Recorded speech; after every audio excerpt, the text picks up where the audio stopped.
Ladies and gentlemen, welcome to MTGO Traders. My name is Taryn. Let's go over Admiral Beckett Brass for Brawl.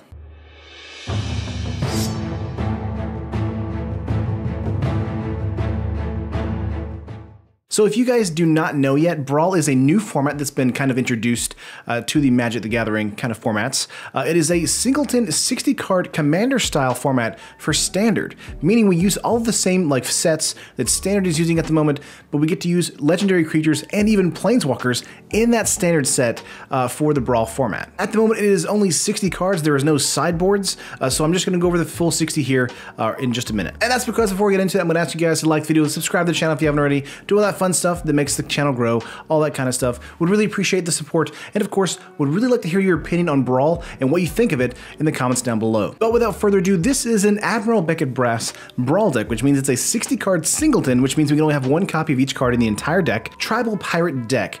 This is a deck kind of centering around the pirate theme and the Grixis colors. So Admiral Beckett Brass is one colorless and a blue, black, and red. It's a 3/3 legendary creature human pirate. Other pirates you control get +1/+1. At the beginning of your end step, gain control of target non-land permanent controlled by a player who was dealt combat damage by 3 or more pirates this turn. So the best thing about this that I've kind of surmised from Brawl itself is that it kind of gives you the ability to play all the kind of cards you want to play in a standard format, but just kind of all in a single deck because you're only using one copy of each card, which is really sweet. So moving on from the already awesome Admiral Beckett Brass, let's go on to the actual creatures here. We have Daring Buccaneer here, a 1-drop 2/2 human pirate. As initial cost to cast Daring Buccaneer, reveal a pirate card from your hand or pay 2 colorless. I'm going to try and speed through this because there are a lot of cards to get through in the deck list here. So it's a guy, it comes in fast, it comes in on turn 1 as a 2/2. Pretty sweet. We also have Fanatical Firebrand. It's a hasty creature. It's a 1-mana 1/1, and we can actually tap it and sacrifice it, dealing 1 damage to target creature or player. So that's sweet as well.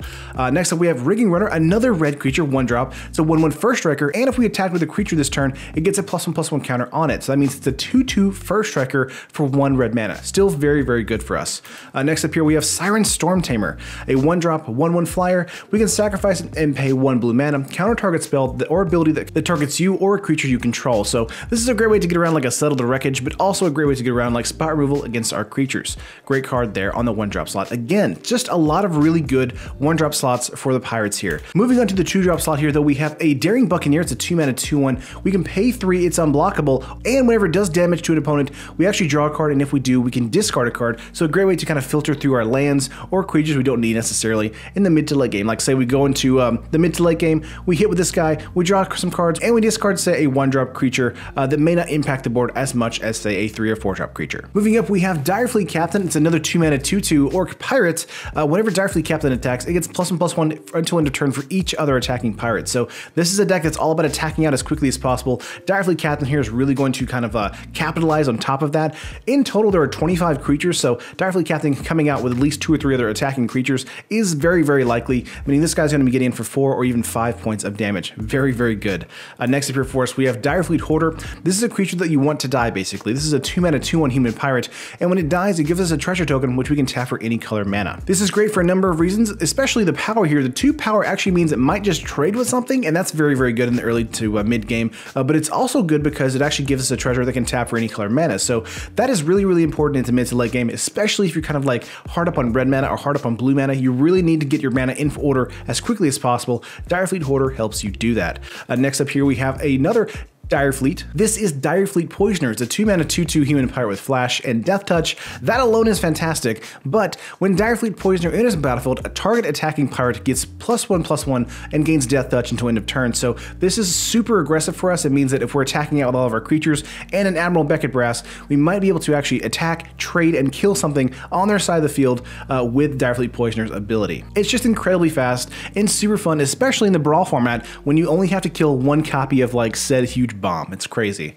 Moving up here, we have Fathom Fleet Captain. This is a 2-mana 2/1 human pirate menace. It's almost as if the pirates were kind of made to be put in a Brawl strategy here. It's kind of awesome, honestly. This is a menace creature, and whenever Fathom Fleet Captain attacks, if you control another non-token pirate, which is, going to be likely, you can pay 2 colorless, and if you do, create a 2/2 black pirate creature token with menace on the battlefield. And again, menace is, it can't be blocked by more than 2 creatures. So that's great for us, meaning that we can actually get in for more attacks and more damage against our opponent. And of course, I feel like I kind of take after Fathom Fleet himself. He's got that nice little beard going on. I love it.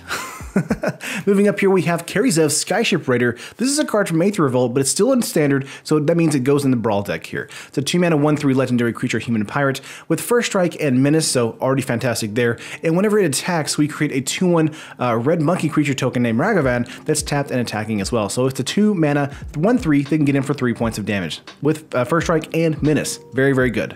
If you can't tell right now, a lot of the pirates are basically just like super win cons most of the time. They're very, very effective, very fast, and they do so much. They have so much utility with the Grixis colors. It's crazy. Next up here, we have one Kitesail Freebooter. This is a 2-mana 1/2 human pirate with flying, and when it enters the battlefield, we get to look at our opponent's hand, choose a non-land, non-creature card from it, take it, and we get to keep it until Kitesail Freebooter leaves the battlefield. So if our opponent has a lot of spot removal in their turn, it might actually prompt removal against the Freebooter, or it's going to be able to take their Vraska's Contempt, their biggest like threat that's a sorcery or instant speed, something like that, or an enchantment. Very, very important, especially in Brawl. I do think Kitesail Freebooter is a great utility creature, while also being just a 1/2 flyer for 2. Super good.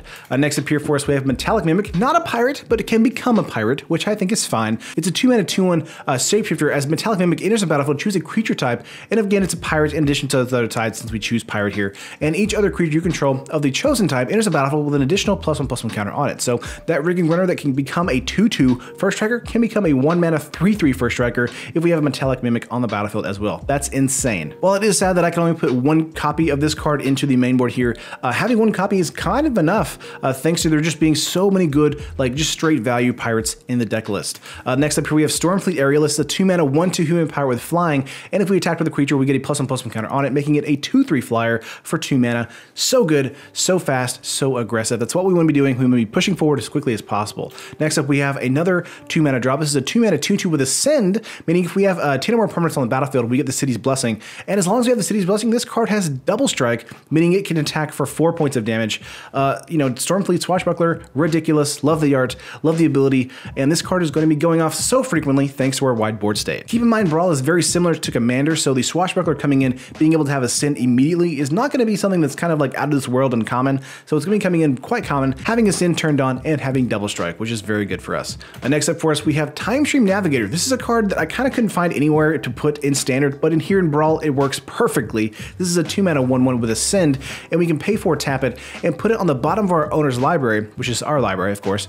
Take an extra turn after this one. Activate this ability only if you have the City's Blessing. So again, we're going to hit Ascend more often than not in the Brawl format, so Time Stream Navigator is going to be here basically giving us an extra turn, which is awesome. Moving on to some more utility attackers here, we actually have Warkite Marauder, another 2-drop, 2/1. So many 2-drops. It's insane how many good 2-drops are in the pirate slot here. It's a flyer. Whenever it attacks target creature a defending player controls, loses all abilities, and has base power and toughness 0/1 until end of turn. So a great way for us to get in on attacks against a large creature, as well as being able to shoot it down with any kind of like strike, abrade, stuff like that that's in the actual deck list as well.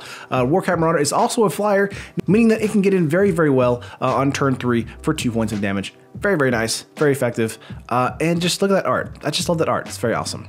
Next up here for us, we have Captain Lannery Storm, finally moving up to the 3-drop slot. It's a 3-mana 2/2 legendary creature, human pirate with haste, and whenever it attacks, we get a colorless treasure token, and we can sacrifice those, and whenever we sacrifice those for like other spells and stuff or other creatures, Lannery Storm gets +1/+0 until end of turn. We can actually just sacrifice the treasures themselves like outright and just kind of get the mana floating to pump up Lannery Storm as well for in-game damage. Next up here, we have Forerunner of the Coalition. This is a 3-mana 2/2 human pirate. When it enters the battlefield, we get to choose a pirate from our deck, reveal it, and put it into the top of our library, which means our next turn we'll be drawing out a new pirate, and whenever we play another pirate spell, each opponent loses 1 life, which is super nice. Excuse me, that's actually entering the battlefield, so our Fathom Fleet Captain can actually create 2/2s, so those coming into the battlefield creates the Forerunner to actually have our opponent lose life as well, which is super good. This card is already better than I thought it was initially. That's awesome. Moving up here, we have Lightning Rig Crew. This is another interesting pirate for us. It's a Goblin Pirate, 3-mana 0/5, so a great blocker. We can tap it, deal 1 damage to each opponent, and whenever we cast a pirate spell, we can untap Lightning Rig Crew. In Sealed and Draft, Lightning Rig Crew is actually really, really good if you get into multiples, but in Brawl, it's actually amazing if an opponent does not have a removal spell for it. So it's actually going to be kind of getting around like your Fatal Pushes and your Lightning Strikes, things like that, and it's going to be constantly pinging your opponent for 1 point of damage multiple times in a turn if you have lots of pirates to play on the battlefield. That's awesome. Moving up to another awesome pirate though, we have Ruin Raider. This is a 3-mana 3/2 orc pirate that has raid, which means if we attack at the beginning of our next end step, we actually draw a card off the top of our library and put it into our hand. We lose life equal to that card's converted mana cost. So if it's a land, we don't lose anything, but if it's a larger creature like a 3 or 4 mana drop, we actually lose 3 or 4 life. But at the same time, Ruin Raider actually helps us kind of like aggro into an opponent. So if our opponent is kind of behind, or if we're like a super ahead, or kind of behind a little bit, but we actually have Ruin Raider on the battlefield, we can actually force our way into the advantage thanks to Ruin Raider's ability. It's amazing. And since we have so many good 2-drop pirates, more than likely we're just gonna be taking 2 points of damage and getting a decent pirate into our hand, being able to play it out the following turn. But that does it for 3 drops. Let's go into the 4-drop slot here. We have Deadeye Brawler. This is a 4-mana 2/4 with Death Touch and Descent. Again, Ascent is an ability we'll get off more times than you think. Whenever Deadeye Brawler deals combat damage to a player, if you have the City's Blessing, draw a card. Not even discard a card, just straight up draw a card. A 4-mana 2/4 with Death Touch. That means the opponent will likely not want to block this too quickly because it can just basically trade with something or kill something outright. And that 4 toughness does mean it's going to be very difficult for an opponent to kill it unless they use a larger creature. So them trading with a larger creature with the Deadeye Brawler does mean we actually get a good trade on our side, but if not, we actually get a card for free, which is great. Moving up to a straight up win condition here, we have Direfleet Neckbreaker. This is a 4-mana 3/2 orc pirate. Attacking pirates you control get +2/+0. This ability alone ends games if an opponent does not have a removal spell against this card. It's crazy powerful. The best part about it is it actually affects itself too, turning it into a 5/2 attacking in, which is insanity. I love this card so much. There are so many good pirates, it's ridiculous in standard right now. Pirates are amazing for Brawl in this format. Moving up here, we have Dreamcaller Siren. This is a 4-mana 3/3 Siren pirate with flash, flying, and it can block only creatures with flying, which is not terrible, it's not great, but whenever it enters the battlefield, if we control another pirate, which is going to be likely, tap up to 2 target non-land permanents, meaning if our opponent is attacking out with the big creatures this next turn, we'd actually just start to tap them out at the start of combat, meaning our opponent doesn't actually win the game that turn. The best part about this card is that even if you don't have a pirate on the battlefield, it's still a 4-mana 3/3 with flash, and that's fine. I do like this card a ton, and I hope you guys do as well. Moving on to the second to last creature, we have a huge bomb. It is Hostage Taker. You guys knew it had to be in here. This is a 4-mana 2/3 human pirate. Of course, when it enters the battlefield, we get to exile target artifact or creature and put it underneath Hostage Taker, and we may cast the spells using any mana as though we're any mana of any type to cast that spell. So if our opponent has a big bomb on the battlefield, bam, we use Hostage Taker, grab it, and then cast it on our side of the field the following turn. So if the opponent does have a removal spell for Hostage Taker, sadly they do get their thing back on their side of the field, but if they do not, then we have basically a turn to hopefully cast whatever that we stole. And let's say it's in the very late game when we have a lot of mana, we could probably play Hostage Taker and then cast whatever we steal. And that alone is pretty awesome. And the last creature in here that goes for pirates is Marauding Looter. This is a 4-mana 4/3 human pirate with raid. At the beginning of your end step, if you attack with a creature this turn, you may draw a card. If you do, discard a card. So just really, really good filtering for us. A really nice attacker because it is a 4/3, so it's probably the most powerful pirate in the entire deck at the moment, minus the Direfleet Neckbreaker kind of ability there. But being a 4/3 is nice, and being able to draw a card and discard a card for filtering, for land filtering, things like that is amazing. But again, that's all the creatures. That is 25 in total. Let's go over spells really quickly. We have Battle of the Bridge, just a fantastic removal spell. It's an X and black sorcery with Improvise. A target creature gets -X until end of turn. You gain X life. I put this in here over like a straight up removal spell because the X life, gaining X life is very important. And I think in Brawl it's going to be way more important than a lot of people realize right now. And that's why Battle of the Bridge is in here. Moving up, we have one Fatal Push. It's, again, one of the best removal spells on standard. It's going to remain one of the best removal spells ever. And that's why it's in the Brawl format here in Beckett Brass's deck. Then a Braid here is great for kind of shutting down some artifacts like Godfrey's Gift, things like that. Any other kind of like Gear Hulk we don't want to deal with in Brawl as well as being able to do 3 points of damage to a creature if we need to. Just good removal spell. Next up here we have Charter Course. This is a 2-mana draw 2 cards if we attack with the creature. So, and since this is an aggressive pirate deck, Charter Course is basically just tap 2, draw 2 cards, which is awesome. But if we don't, we actually draw 2 and discard 1. Next up here we have Lightning Strike, just supreme removal, but also a good way to ping our opponent if they are low in life for 3 points of damage to either the face or Planeswalker or creature. Next up here we have Fiery Cannonade, a 3-mana instant. It deals 2 damage to each non-pirate creature. Thought about putting Sweltering Suns or something like that, or Yahenni's Expertise in here, but I think Fiery Cannonade is actually a fantastic spell for us here, thanks to this being a pirate-only deck. So 3 mana, dealing 2 damage to everything but our side of the field, which is great. And lastly, in the main spell slot here, we have a 1 of Vraska's Contempt. We really needed some sort of Planeswalker planeswalker removal, and this is what this is here for. This is a 4-mana instant, exile target planeswalker or creature, you gain 2 life. Again, some passive life gain there, not that important, but it kind of can turn the tide into battle sometimes. But exiling a creature there for a Scarab God or exiling a planeswalker like a Liliana Chandra, you get the drift. Vraska's Contempt is very good. Moving on to the artifacts here though, we actually have a one of Pyramid of the Pantheon. So one of the things I kept running into in testing is I wanted to be able to like kind of ramp a little bit on our side of the field. We kind of have a lot of creatures that draw us more cards, and I wanted to make sure that we had enough mana to cast everything as quickly as possible. This Pantheon here, we can pay 2 colorless and tap it, add 1 mana of any color to your mana pool, put a brick counter on the Pyramid of the Pantheon. We can tap it and add 3 mana if we have 3 brick counters on it, so very, very nice for us. It does take a little bit of time and mana sink to get the Pyramid to go off, but this is Brawl, meaning it is kind of like Commander, so it is a much slower format, meaning that the Pyramid of the Pantheon will likely go off more often than you think. Next up here for us, we have Renegade Map, just a great way to thin our deck as well. It's a 1-mana artifact, comes in tapped. We can sacrifice it, search our library for a basic land, reveal it, and put it into our hand. If we're like low on a blue, red, or a black, we can use Renegade Map on turn 1 and get that to hopefully kind of smooth out our curve in the mid to late game. Next up here, we have Traveler's Amulet. This is doing basically the same thing, but for 2 mana instead of the 1 mana. We can do this on turn 2 very, very quickly. Again, coming into the battlefield and paying 1 and sacrificing it, grabbing a basic land, putting it into our hand. So very nice, very similar to Renegade Map, just decent mana fixing. Next up, we have Fell Flagship. This is another card from like Rivals of Ixalan, or Ixalan rather, that's very, very good. This is a 3-mana 3/3 vehicle. Pirates you control get +1/+0. So a great pump for us. Whenever Fell Flagship deals combat damage to a player, that player discards a card. So it's very unlikely that we will actually use Fell Flagship as an attacker because we want that like +1/+0 for our pirates. So we don't want to lose Fell Flagship when we attack out. But having crew for 3 isn't too terrible, meaning if you do need it to attack out, we can have it happen. And having the advantage to be able to have our opponent discard 1 card is not bad either. I did think about putting in Deadeye Tormentor into this deck for that discard ability, but I do think that in Brawl specifically, it's really not that important for us in the long game. But that's going to do it for artifacts. Let's move on to the lands here. We have, again, kind of sporadic land base. We have a 1 of Canyon Slough. Again, we can only use 1 copy of any kind of our lands. So it's a cycle land that enters the battlefield tapped. We can tap for swamp or mountain. We have a Dragon Skull Summon. This is a buddy land coming in tapped unless we control a swamp or a mountain. Then we have a Drowned Catacomb, same thing, but it's for an island or swamp. Then we have Evolving Wilds, just a great way to fix mana here. And a Field of Ruin to be able to hopefully get rid of a non-basic land from our opponent, like a flip land or something like that, as well as give us another basic land. Because when we do sacrifice it, we can hunt for another basic land from our deck and put it onto the field untapped, which is very, very good. Next up here, we have Fetid Pools, just another great card for us being able to come in tapped, tap for blue or black, and also have cycling. So if we are kind of like high on mana, we can actually just cycle this away.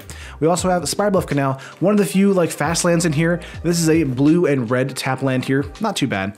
Next up, we have Unclaimed Territory. We just name pirates and it taps for any color mana we want. But if we want to cast for artifacts or for just regular spells, it taps for colorless instead. And for artifacts, of course, colorless is just fine. Then we have 5 island, 6 mountain, and I believe 4 swamp. And that is the full 60 on the Brawl deck. So let's go to the full layout here.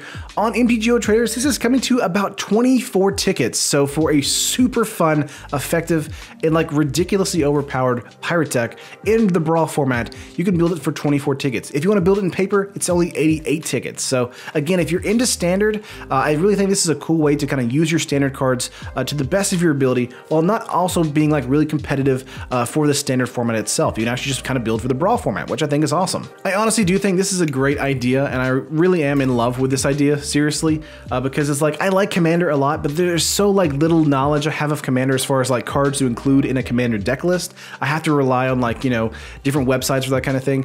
But doing things like this with Brawl means that I know a lot about standard, and I know what all the cards are in the standard format. I can look them up all within like 10 or 15 minutes on the image galleries as well, or on scryfall.com, stuff like that. And I can craft a fairly competitive deck list for very, very cheap. This is only 23 tickets online. It's 88 bucks in paper. That's still not bad, even for a standard deck. But of course, I do want to know what you guys think. Do you like it? Do you hate it? Do you like Brawl as a format, or do you not like it at all? I do have 3 more Brawl decks I've made, just kind of like having fun with the format. I think the format is a ton of fun myself. But of course, I do want to hear what you guys have to say, so please leave your comments in the comments down below. Like the video if you liked it, and I'll see you guys in the next video. Peace.